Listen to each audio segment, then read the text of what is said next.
Assalamualaikum warahmatullahi wabarakatuh.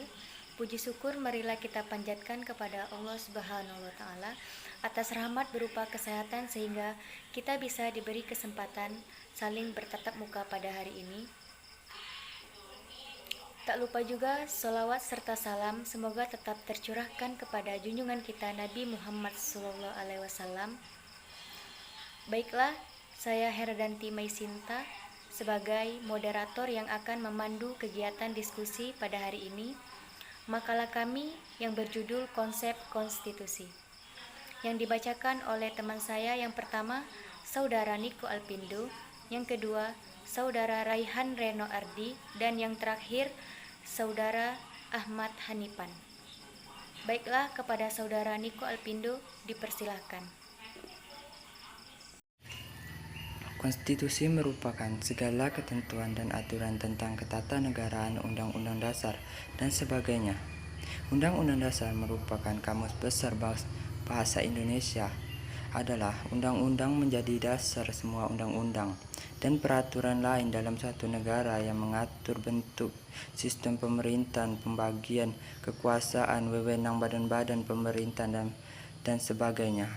Konstitusi dibentuk berdasarkan musyawarah mufakat. Hal tersebut merupakan ciri khas dari masyarakat Indonesia dalam menghadapi masalah. Masih konstitusi. Mengenai legitimasi konstitusi, Hans Kelsen menganggap konstitusi merupakan norma hukum tertinggi dalam suatu kesatuan hierarkis sehingga mempunyai legitimasi tertentu. Hans Kelsen menambahkan kondisi ini berimplikasikan terhadap pengakuan konstitusi sebagai norma tertinggi dalam negara. Ia berarti semua cabang kekuasaan negara dan setiap warga negara masyarakat sipil dalam negara tanpa kecuali terkait dan wajib mematuhi norma tertinggi tersebut. Ghibli Asidik mempunyai pandangan terhadap legitimasi konstitusi bersumber kedaulatan dari suatu negara. Jika negara itu menganut paham kedaulatan rakyat, maka sumber legitimasi itu adalah rakyat. Jika yang berlaku adalah paham kedaulatan raja, maka sumber legitimasi adalah kedaulatan raja. Maka raja yang akan menentukan berlaku tidaknya suatu konstitusi. Hal yang disebut oleh para ahli sebagai konstitusi power, yang merupakan kewenangan yang berada di luar dan sekaligus di atas sistem yang diaturnya. Karena itu, di lingkungan negara-negara demokrasi, rakyatlah yang dianggap menentukan berlaku suatunya konstitusi. Legitimasi tidak biasa hanya berdasarkan suatu asumsi. Kita harus membuka wacana diskusi mengenai legitimasinya agar kita bisa mengetahui mengapa kita harus mematuhi konstitusi. Menyempurnakannya legitimasi diskusi mungkin disebabkan salah satunya oleh pandangan bahwa konstitusi merupakan sesuatu yang keramat dan kritik keras terhadap legitimasinya dapat mengancam keutuhan suatu negara. B. Konstitusionalisme. Assalamualaikum warahmatullahi wabarakatuh. Saya akan menjelaskan tentang fungsi konstitusi. A. Fungsi konstitusi. Di Indonesia tidak dipungkiri lagi bahwa konstitusi mempunyai fungsi dan kedudukan yang sangat fundamental dalam kehidupan berbangsa dan bernegara. Dalam konteks ini, konstitusi tentang perubahan Undang-Undang Dasar RI tahun 1945 menimbulkan bahwa kedudukan dan fungsi konstitusi adalah sebagai berikut. 1.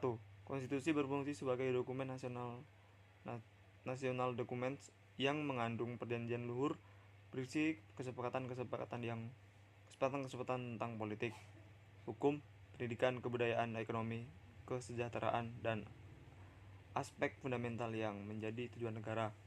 2. Konstitusi sebagai piagam kelahiran negara baru, a birth certificate of new state. Hal ini juga merupakan bukti adanya pengakuan masyarakat internasional, termasuk untuk menjadi anggota PBB. Karena itu sikap kepatuhan suatu negara terhadap hukum internasional ditandai dengan adanya ratifikasi terhadap perjanjian-perjanjian internasional.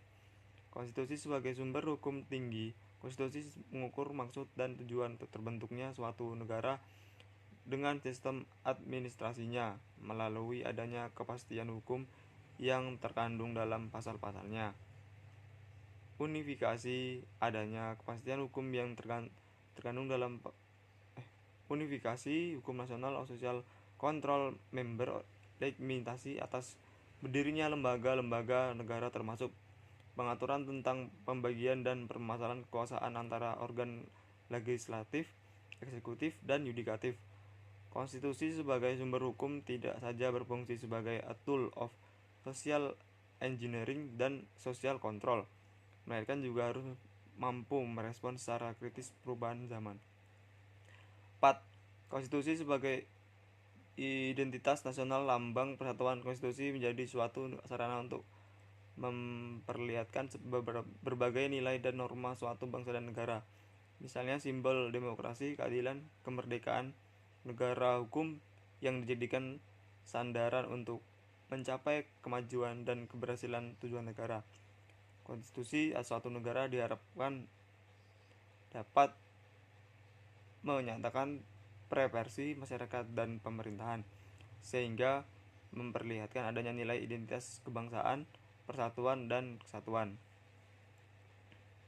Perasaan bangga dan kehormatan sebagai bangsa yang bermanfaat, sebagai bangsa yang bermartabat.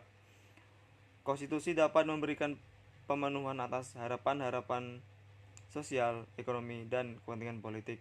Konstitusi tidak saja mengatur pembagian dan pemisahan kekuasaan dan lembaga-lembaga politik seperti legislatif, eksekutif, dan yudikatif, akan tapi juga mengatur tentang penciptaan keseimbangan hubungan checks and balance antara pemerintah dan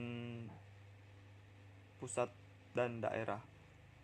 Konstitusi sebagai alat untuk membatasi kekuasaan. Konstitusi berfungsi untuk membatasi kekuasaan, mengendalikan perkembangan dan situasi politik yang selalu berubah, serta berupaya untuk menghindari penyalahgunaan kekuasaan berdasarkan alasan tersebut.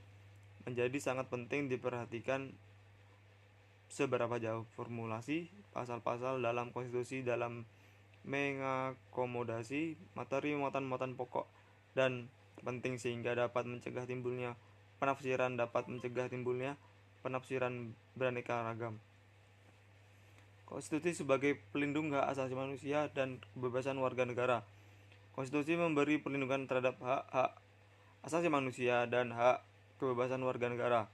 Hal ini merupakan pengejawantahan suatu negara hukum dengan ciri-ciri equality before the law, non-discriminative, and keadilan legal justice, dan keadilan moralitas social and moral justice. Sekian dari saya. Assalamualaikum warahmatullahi wabarakatuh. Baiklah, hanya itulah yang dapat kami sampaikan. Apabila ada kata-kata yang salah, kami mohon maaf. Saya akhiri dengan wabillahi taufiq wal hidayah. Wassalamualaikum warahmatullahi wabarakatuh.